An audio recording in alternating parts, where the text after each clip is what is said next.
Yes, I have seen Shang-Chi. And I know a lot of people are going to mispronounce it. Shang-Chi. After you've seen the movie, I promise you, you will put respect on that name and it will be Shang. They have a scene in the movie where they go over it. You don't ever have to tell me again. Where do we begin? First of all, the story was amazing. Um, as far as Marvel origins go, they did a good job at not repeating the same old cycle, even though some of the steps might feel familiar to you. It's not Black Panther. And I get people saying that in order to lure the Black Panther fans into the theater, but it definitely has its own story. They do a great job of not making the villain a villain just for the sake of I want to watch the world burn. He has his own motivations and there is emotion involved. You care about all of the characters. Me personally, I wasn't a huge fan of Shang's sister, Zhu, I believe is how you pronounce it, Zhu. Uh, didn't love her because, when we first meet her, she's a bit of a dick. But there was a lot of feels going on. I didn't want to see anybody die because that meant who's going to replace you? And I barely knew these people. It's like hugging a stranger and not wanting to let go. I digress. The story moves quick. We meet a lot of our major players, and the first thing that you think is, okay, so now we gotta meet Shang, or Sean as he is called in San Francisco, and go the slow roll of how does he get involved with this whole world of no. You meet him, you follow him for a little bit, and then the next thing you know, the world has turned upside down. And I want to say, Katie, played by Aquafina, behind Simu Liu, who is our titular character, Shang-Chi, Aquafina really impressed me. I don't know a lot of her work. I liked her in Ocean's 8, and I think I've seen one other film that she was in. I came in positive. I've seen a lot of people talk about her appropriating black people. As a black guy, I personally didn't see it in this film. I believe that she just doesn't speak with what some would call a stereotypical Asian accent or something. So she's an American who talks like most of us do, but white guys who talk like Eminem got called something for a long time, so I don't expect that to change anybody's mind. But Katie did not feel like she was using any black characteristics. She just felt like an American, an Asian American who talked the way that she did. Wasn't a whole lot of slang. Getting past that. Her chemistry with Simu Liu, they felt like they had been friends forever. Instantly, you're just like, okay. To the point where you question whether or not they would even use her as a love interest because they click. They click. Moving on. There were a lot of rumors and leaks about there being some large tournament to the death because a lot of people have called this Enter the Fist, but Marvel's Enter the Fist. No. And I say that in a good way.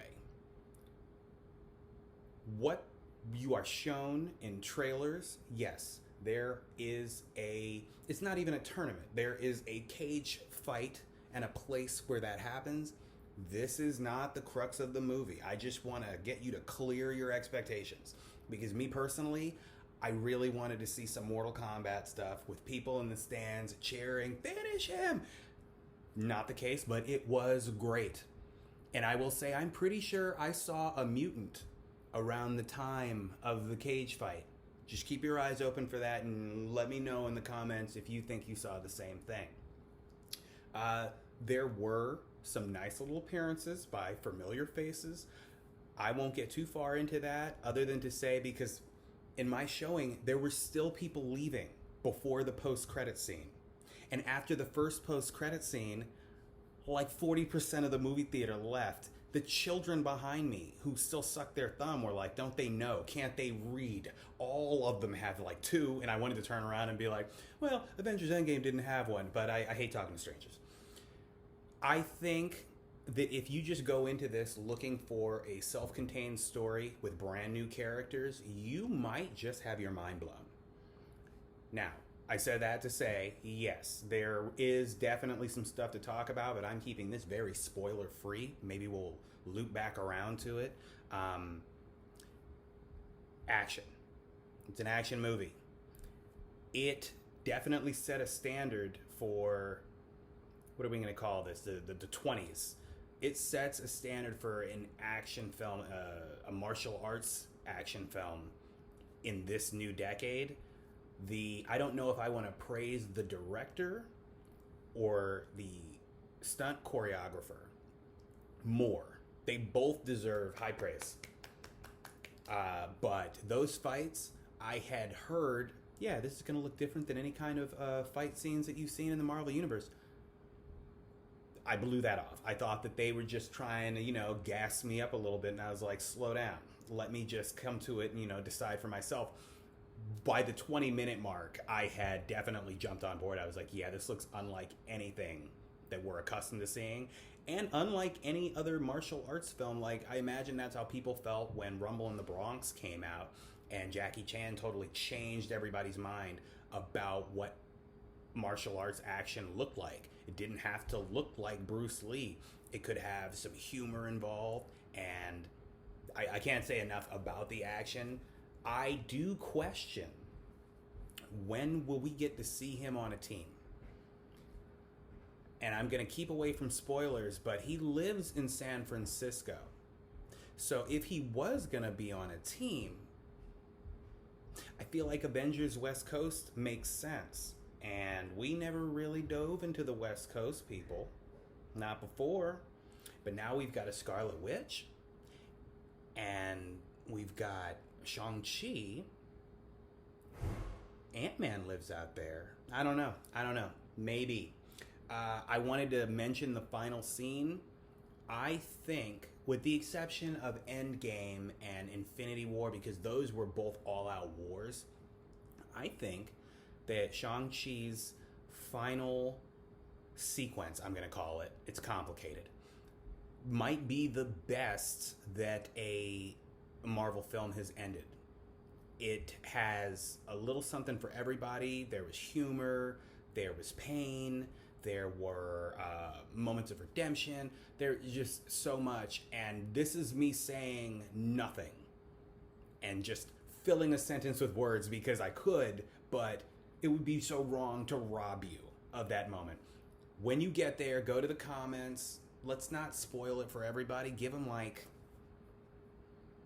until the end of this 3-day weekend.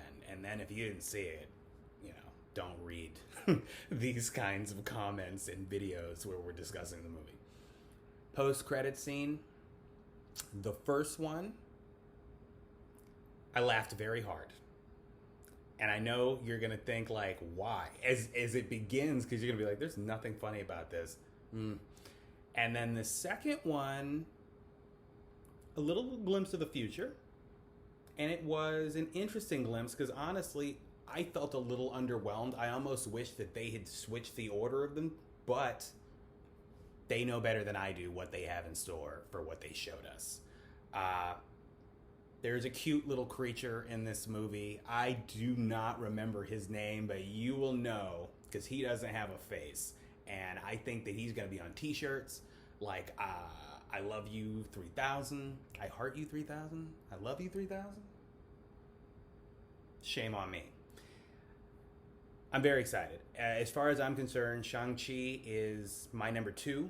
As far as, the list of, are we on 25 movies now? I believe we are. With Infinity War, yes, it's my favorite. Being above it, and it being right above Endgame. I loved Shang-Chi, and I have been looking forward to it. It's been my most anticipated film of the year since, I don't know, Black Widow got delayed until like May of this year. And yes, I know it came out in July. I'm not disappointed. And I cannot wait to see what they have in store for the Eternals if they blew everybody away like this. Simu Liu was right. This was not an experiment. How dare the CEO of Disney try to cast that shadow over this? I don't think anybody's prepared for how good this movie is going to be. I want it to get all the money.